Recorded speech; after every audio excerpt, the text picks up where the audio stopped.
काही दिवसापासून बंटी आणि बबली हे राज्यात दौरा करतायत। सगळीकडे राज्यात फिरून भारतीय जनता पक्ष, आदरणीय मोदीजी, आदरणीय अमित शहाजी आणि आदरणीय आमचे देवेंद्र फडणवीसजी ह्यांच्यावर गरळ ओकण्याचा कामाशिवाय किंवा ह्यांना शिवाय शाप दिल्याशिवाय हे बंटी आणि बबली दुसरं काहीच करत नाही। आता जेवढ्या रश्मी वहिनी आजकाल उद्धवजींबरोबर फिरत नाही, तेवढी ही बबली आजकाल उद्धवजींबरोबर आम्हाला दिसते। संशयाला लागलेला आहे काय नेमका ये रिश्ता क्या कहलाता है, हा आता प्रश्न विचारायची वेळ आलेली आहे।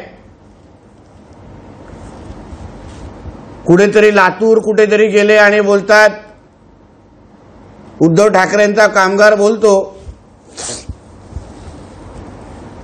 की देवेंद्र फडणवीस हे चोरांचे सरदार आहेत। ज्या देवेंद्र फडणवीसांमुळे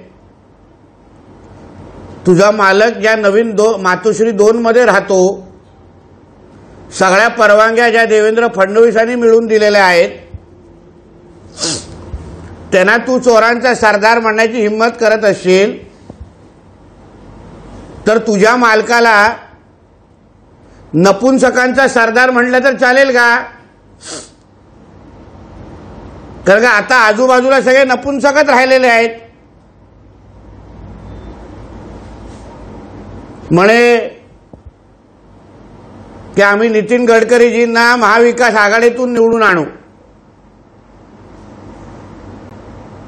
अरे बाबा, तू स्वतःच्या मुलाला पहिला वरळीतून निवडून आणून दाखव महाविकास आघाडीच्या नावाने, मग आमच्या नितीन गडकरी साहेबांबद्दल विचार कर। म्हणून ह्या नवीन जे बंटी बबली जे सगळीकडे फिरतायत, उगाच बोंबाबोंब जे करतायत, थोडा पत्रकार मित्रांना मी विनंती करेन, कधीतरी समोर बसलेली गर्दी दाखवा। तुळजापूरमध्ये सगळं खुलं मैदान होतं, खाली खुर्च्या होत्या। म्हणून ह्या बंटी बबलीला महाराष्ट्रात कोणीही गांभीर्याने घेत नाही, म्हणून पाहिजे तेवढं बोंबलत राहावं, पाहिजे तेवढं खडी फोडावं, कोणीही महत्व देत नाही।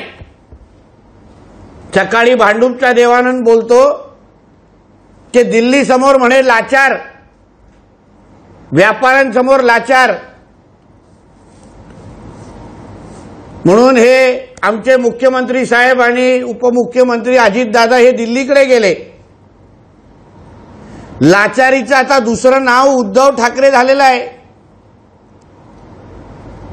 कारण का मातोश्रीची नवीन 10 जनपदमध्ये बसलेल्या मम्मी समोर किती झुकायला लागतंय हे आता लोकसभेचे जेव्हा सीट जाहीर होतील तेव्हा दिसतील। महाविकास आघाडीची सत्ता असताना वाकून वाकून गळ्यात बेल्ट लावायला लागला, जो आता गायब झालेला आहे। आता तुरु पूर्ण राज्यामध्ये फिरण्याचं काम सुरू आहे। आणि जेव्हा जनतेला गरज होती, मुख्यमंत्री म्हणून आधार देण्याची गरज होती, तेव्हा गळ्याला बेल्ट लावायचं नाटक, नौटंकी केली आणि घर सोडण्याची पण हिंमत दाखवली नाही।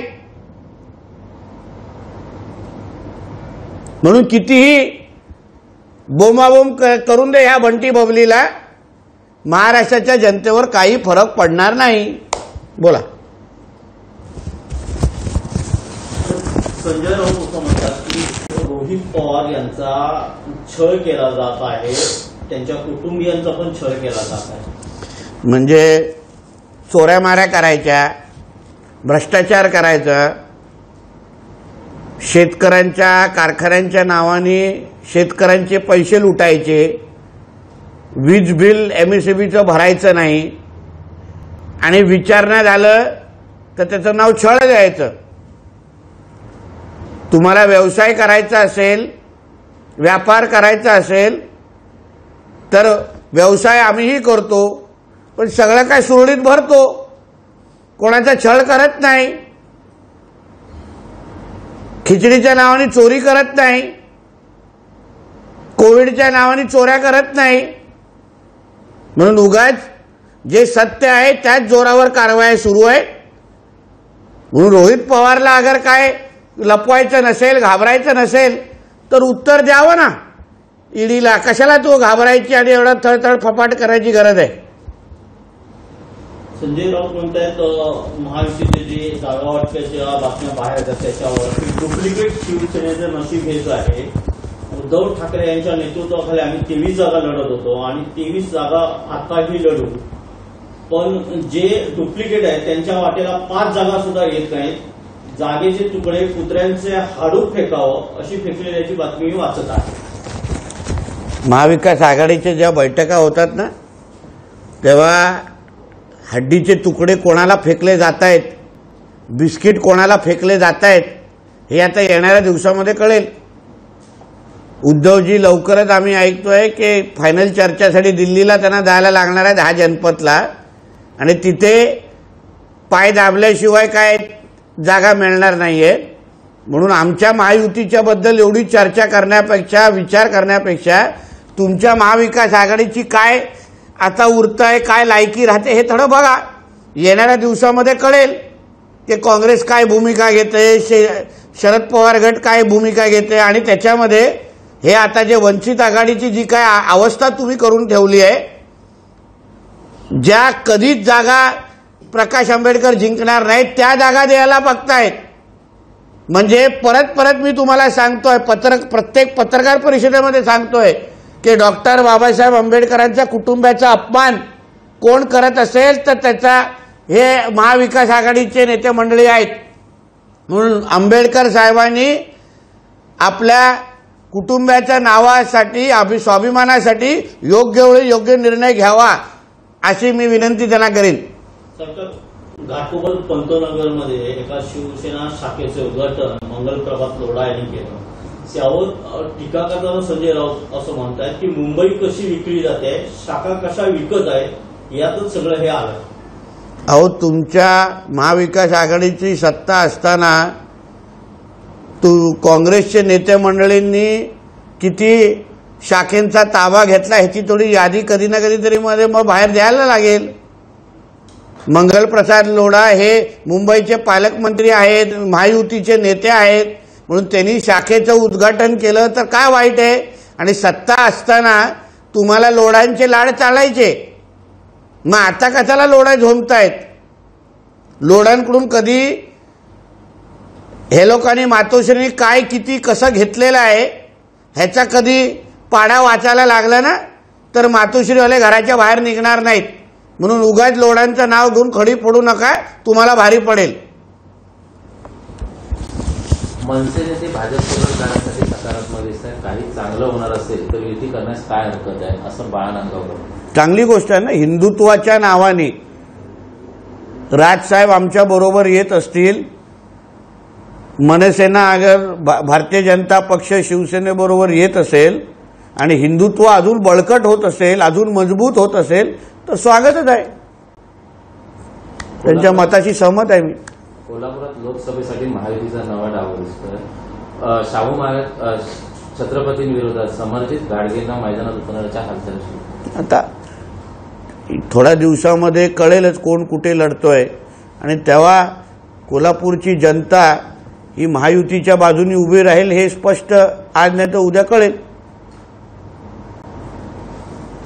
संजय राऊत असं म्हणतात की स्वाभिमानासाठी शिवसेना सोडली असं म्हणणारे एकनाथ शिंदे, त्याबरोबर अजित पवारांनी सुद्धा आपल्या पक्षाबद्दल असं बोलले की आता दिल्लीत जाऊन त्यांना भांडी घासावी लागते. आणि मग संजय राऊत आणि त्यांचे सहकारी 10 जनपथला जाऊन अजून काय घासतात? कोणाचे पाय पडतात, कोणाचे चमचे उचलतात, ह्याची थोडी माहिती आता आज नाही तर उद्या बाहेर द्यायला लागेल. म्हणून दुसऱ्यांवर आरोप करण्याच्या अगोदर तुमची अवस्था 10 जनपदला काय आहे हे कधीतरी मग फोटो सकट बाहेर द्यायला लागणार. म्हणून परत परत सांगतो, आमच्या घरात डुंकून पाहण्याच्या अगोदर तुमच्या घरात काय जळतंय याबद्दल थोडे विचार करा. आणि आज पत्रकार परिषदेमध्ये मोठे बोलतात की आम्ही स्वाभिमानामुळे आम्ही काय फुटून गेलेलो नाही. मुळामध्ये उद्धव ठाकरेंच्या कामगाराला कोण स्वीकारायला तयार नाही ही वस्तुस्थिती आहे. कोणालाही ही घाण पक्षात नको म्हणून अजूनपर्यंत हे आला भांडूपमध्येच उभं म्हणजे तिथे बोंबलायला ठेवलेला आहे. म्हणून त्यांनी कितीही वल्गना केल्या ना तरीही त्याला कोण स्वीकारणार नाही. ना शिंदे साहेबांची शिवसेना स्वीकारणार नाही, भारतीय जनता पक्ष स्वीकार. उगाच स्वतःची लाल करायची बंद केली पाहिजे. बारामती लोकसभेच्या निवडणुकीत सुनीत्रा पवार आणि सुप्रिया सुळे यांचा सामना होणार असल्याची जोरदार चर्चा सुरू असताना काल सुनीत्रा पवार आणि सुप्रिया सुळे यांची गळाभेट झाली. आपण याकडे कसं पाहता? चांगली गोष्ट आहे. मला वाटतं निवडणुकीच्या रिंगणामध्ये किंवा मैदानामध्ये एक अशा पद्धतीचं अगर वातावरण, सकारात्मक वातावरणामध्ये अगर लढाई झाली आणि शेवटी लोकशाहीमध्ये जनतेला निवडायचं असतं, कोणाला खासदार बनवायचं, कोणाला आमदार बनवायचं. म्हणून वैयक्तिक हेवेदावे न ठेवता अगर जनतेवर सगळ्या गोष्टी सोपवल्या आणि असं सकारात्मक वातावरण केलं तर मला वाटतं त्याच्या बाबतीत ते समाधानच आहे.